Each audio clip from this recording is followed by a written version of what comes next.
Some of the most epic games since 2020 have involved the Bills and the Chiefs. Think about it. AFC Championship game in 2020, the 13-second game in 2021. The Bills have basically controlled the Chiefs in Kansas City over the last two regular seasons. And now they meet again with a lot on the line. This edition of Defending the Kingdom is called Find It, and it's brought to you by our friends at Ticketmaster.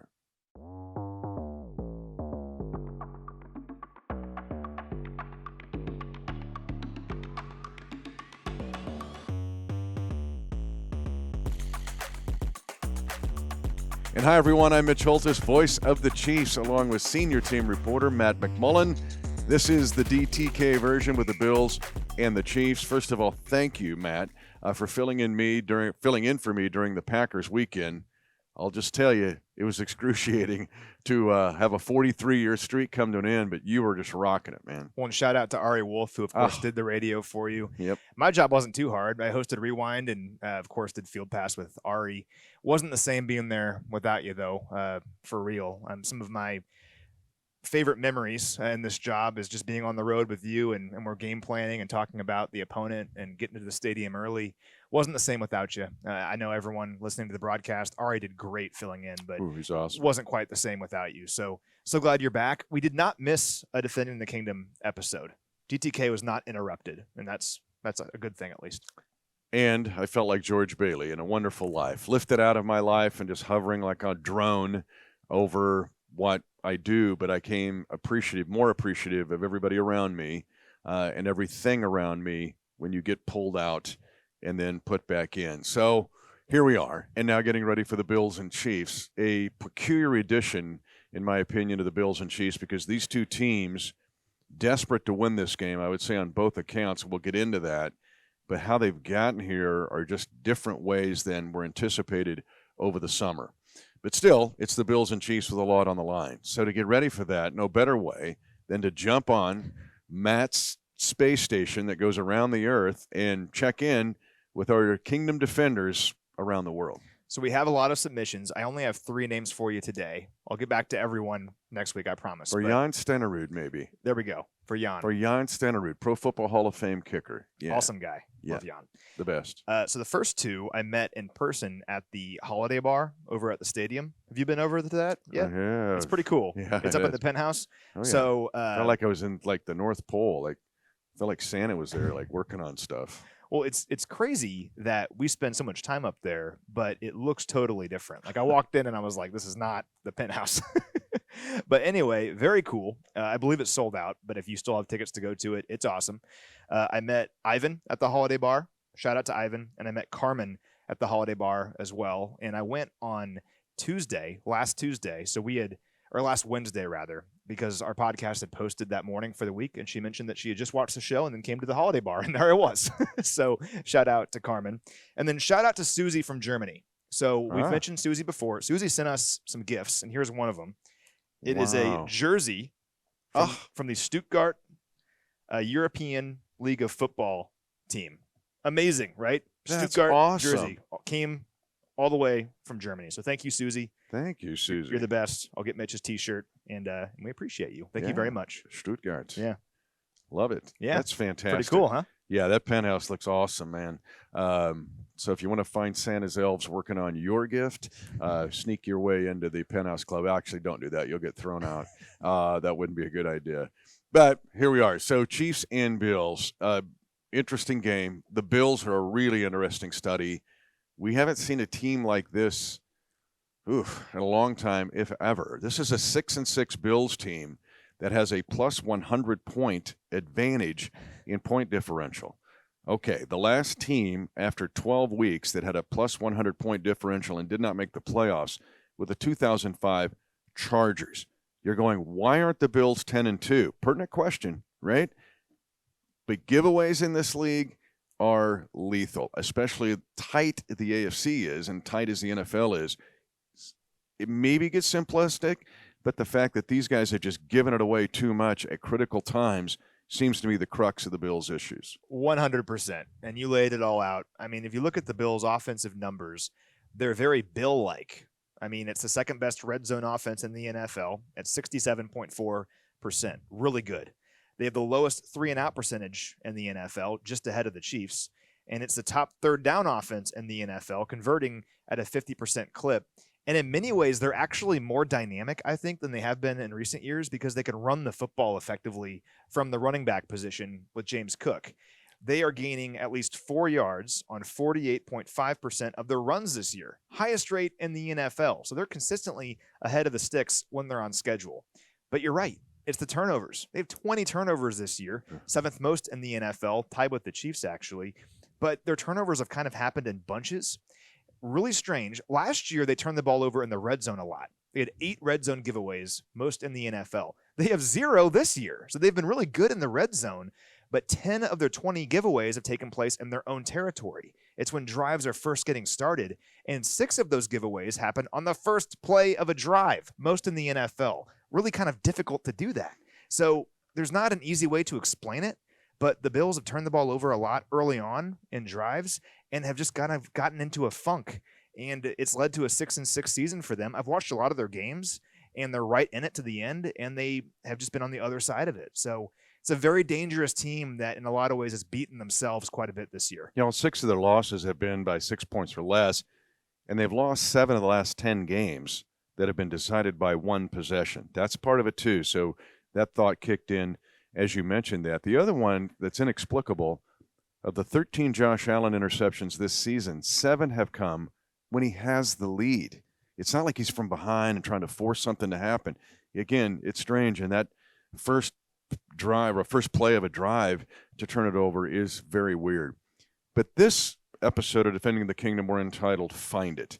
And really that circles back to the Chiefs. We're going to get to more on the Bills, and I do like what you're saying about their run game, because to make James Cook the lead guy, however, Latavius Murray now, he's still a factor, and Johnson. They have a 3-headed monster with this run game. Plus, they do a good job of still running the jet sweeps, the wide receiver power sweeps. They do that very, very well. But let's talk about the Chiefs here, finding it. And let's start with finding energy. One of Coach's 4 mantras when he drove into town in January of 2013 was to create energy.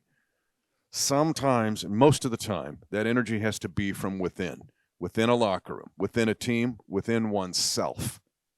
And now we're sitting here in December with the game where the Chiefs can still, the 1 seed's still very much in play. Got to win the division. Denver's putting on some pressure. How do you find it? How do you find the energy? How do you find the energy when you're coming on a short week and you're playing a Bills team that will have 2 weeks to prepare for you? I think part of it is a lot of what we need to accomplish our goals is already there. It is a matter of tweaking a couple of things and making sure that we are doing the right things to accomplish those goals. So if you look at the game against the Packers played an outstanding game. And one of the things that they did is they limited the Chiefs' opportunities offensively. The Chiefs had 7 offensive possessions, true offensive possessions. They also had that possession at the end of the first half where they ran 1 play. That doesn't really count. They were at their own 1-yard line. 7 true offensive possessions. The Packers also had 7 offensive possessions, but they were incredibly efficient with them. They scored touchdowns.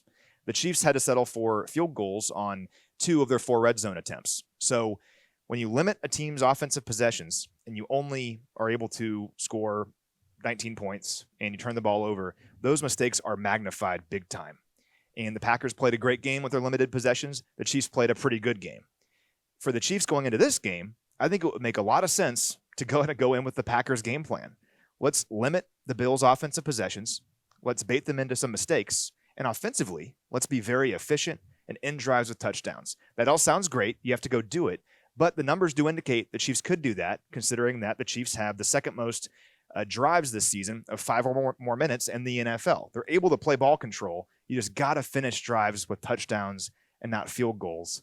And then if the Bills are behind, they commit a mistake, all of a sudden you're playing the game on your terms. So it's a long-winded way of saying it's all right there for the Chiefs. It's all right there. They just need to go out and play their game and not beat themselves, and I like their chances.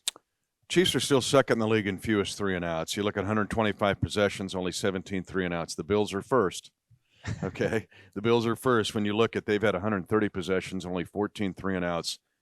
But it's a matter, your point, I think, Matt, is well taken. We know the recipe book for this 2023 Chiefs team, much different than 18, 19, 20, 21, and 22 with Pat Mahomes as the QB1. Different. It can still be tasty, but it's a whole different cookbook. And the cookbook means there has to be finding it. Part of the finding it is finding the intensity and awareness and concentration on every snap. When you play an offensive game where we all see teams that play with kind of tight margins and what Denver has done basically, right? They've won 5 of the last 6 by just condensing everything. That means there's very little chance for error. It can't be the holding call that just throws a one drive off, or a drop that throws one drive off, or a red zone lack of execution. So it puts a lot of pressure on every play. But winning this game, I think you're all over it. Finding it means finding a brand new awareness and concentration that how many snaps you get, 70, 80, have to be an unusual awareness on every snap, especially playing a team this good in Buffalo who has 2 weeks to prepare for you. And one reason I think the Chiefs have a good chance of doing that and achieving that is the mentality here.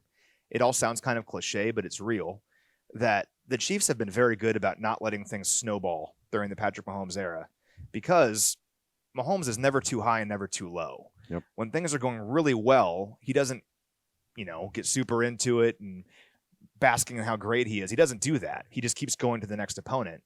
When you have the same mentality when you lose, that's how you get out of a rut. You're not forcing things or pressing too much. He said this basically at his media the other day, where if the Chiefs go beat the Bills nationally, everyone's going to love the Chiefs again, right? And then if they lose to so-and-so, everyone will hate him again. You can't worry about any of that, and you can't get down on yourself and dwell on a loss. I truly believe you just have to see what happened. Why did things go wrong? Okay, let's correct those things to the best of our ability and get after the next opponent. That's all you can do. It's a great lesson for life, honestly, not just football. And the Chiefs have been really good about that ever since Mahomes got here, and frankly, since Coach Reid got here way back in 2013. In the Mahomes era, when we lose a game, the Chiefs are 16-3 immediately after that game. That is not an accident, and it's not just because he's really good on the field. It's because he has the mental wherewithal to turn the page and get better and get after the next opponent. And that's the challenge here, and it's a tough one. I mean, the Bills are a lot better than their record indicates. We know how good the Buffalo Bills are, but I also think the Chiefs are a lot better than what they've done in some of these losses, and I'm confident they have the right mindset to get after it in practice this week and to correct it against Buffalo. Yeah, the number that counteracts that are the Bills are 8-0 after a bye since 2015. That's number 1 in the NFL. McDermott 6-0 after a bye. So you have this collision of atoms, so to speak, in this game. But again, for the Chiefs to find it. Now let's talk about the Bills' defense while we're talking about Patrick Mahomes and this Chiefs offense. This Bills' defense, they lose Matt McMullen. That's a giant piece. They lose Tre'Davious White, also a good player. And yet they're 5th in the league in points allowed per game and 6th in offensive points allowed. This is a team, they do it a little bit differently. They play a lot of nickel. 83% of the time they're in nickel. They play it as a base, but they're still stingy to score on. And it's been kind of a roller coaster for them. At times they're really, really dominant. Like 3 times this year they've held the opposition under 10 points. But then last week against the Eagles, they give up 37 points, including the game-winning drive. It's just kind of odd. At times, you're not really sure what you'll get with this Bills defense, but they are really talented. They have the 3rd most sacks in the NFL with 41. Now, a quarter of those happened in one game. Against the Commanders, they had 9 sacks. Just crazy. But they have pass rushers. I mean, guys like Leonard Floyd having a nice season, 9.5 sacks this year. A.J. Epinesa, 6.5 sacks. Ed Oliver, been around a while. He has 6 sacks. One thing I'm kind of watching in this game, though, is the Bills' blitz rate. Now, they're kind of middle of the pack as it is when it comes to blitzing, but they really don't like blitzing Patrick Mahomes. I went back and did all the math. So Mahomes has 5 matchups against them, 236 dropbacks. They've blitzed 29 times. They just don't blitz him. The game in the rain that we lost a couple of years ago in 2021 didn't blitz at all. Didn't blitz him one time.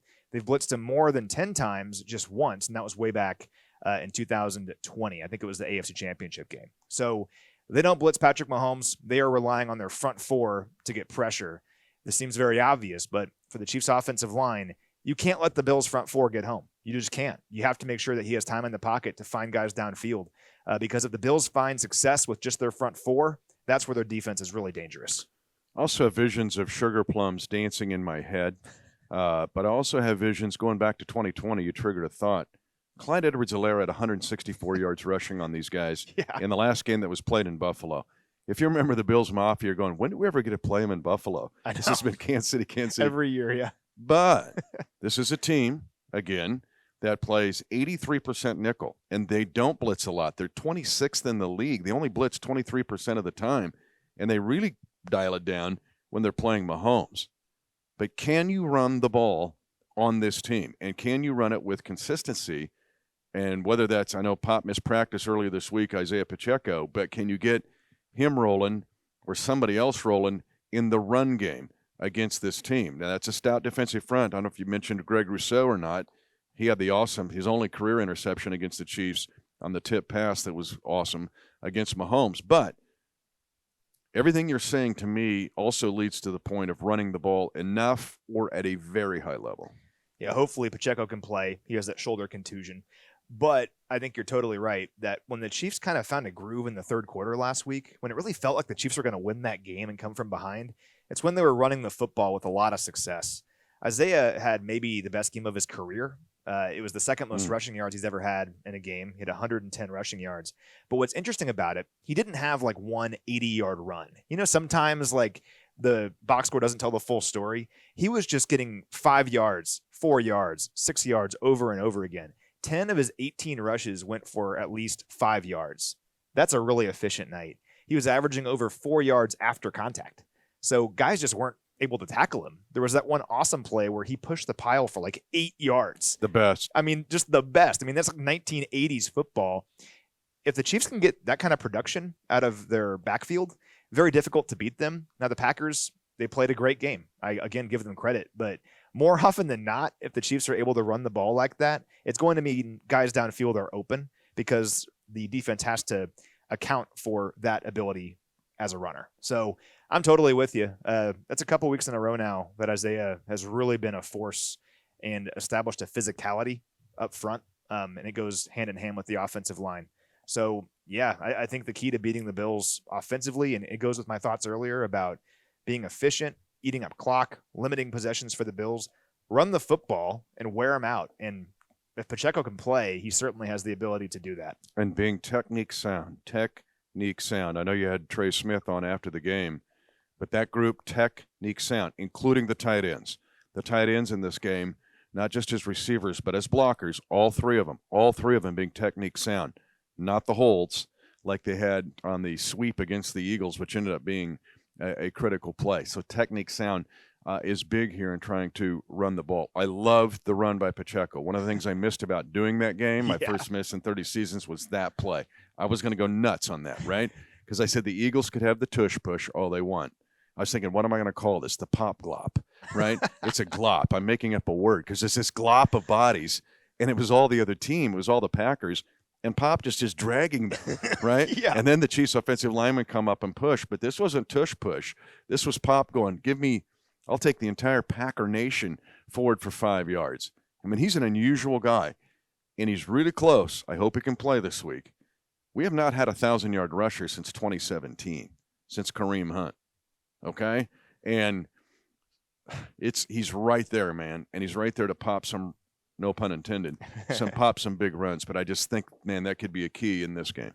He's 221 yards away with 5 games left. Again, hopefully he can go this week, but he's right there. And to have a 1,000-yard rusher in this offense to really help this offense get ahead of the chains, to establish that physicality up front, it just changes everything. I just really think that offense that we saw in the third quarter, that's what this team can be.